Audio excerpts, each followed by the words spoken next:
Green ট্যাংরা অত্যন্ত লোভনীয় আর দারুণ একটা জিভে জল আনা রেসিপি। এই গ্রিন ট্যাংরা বানাবার জন্য লাগবে সর্ষে বাটা, স্বাদ মতো নুন, হলুদ, কাঁচা লঙ্কা, ধনেপাতা বাটা ও সর্ষের তেল।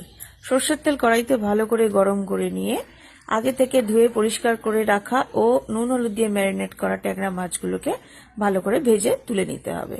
ট্যাংরা মাছ ভাজার সময় একটা ঢাকা চাপা দিয়েই ভাজা দরকার, কারণ ট্যাংরা মাছ প্রচন্ড ফেটে ওঠে এবং গায়ে তেল ছিটকাতে পারে। এবারে ট্যাংরা মাছের তেলেই একটু নুন ও হলুদ দিয়ে ভালো করে নাড়াচাড়া করে নিয়ে প্রায় আধ কাপ পরিমাণ মতো জল দিয়ে দিতে হবে। এতে খুব বেশি জল লাগে না, খুব সামান্য পরিমাণ জল দিলেই হবে। এরপরে সর্ষে বাটাটাকে দিয়ে জলের সঙ্গে মিশিয়ে নিয়ে একে একে ভাজা ট্যাংরাগুলোকে গ্রেভির সঙ্গে মিশিয়ে দিতে হবে। তারপরে ঢাকা চাপা দিয়ে কিছুক্ষণ সেদ্ধ হতে দিতে হবে।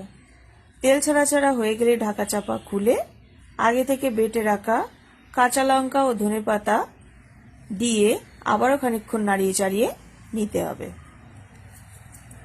তারপরে উপর থেকে কিছুটা সর্ষের তেল ঢেলে দিলেই রেডি আমার গ্রিন ট্যাংরা। যাই হোক, আমার রেসিপিটি যদি আপনাদের একটুও ভালো লেগে থাকে তাহলে একটা শেয়ার, লাইক ও কমেন্ট করতে ভুলবেন না।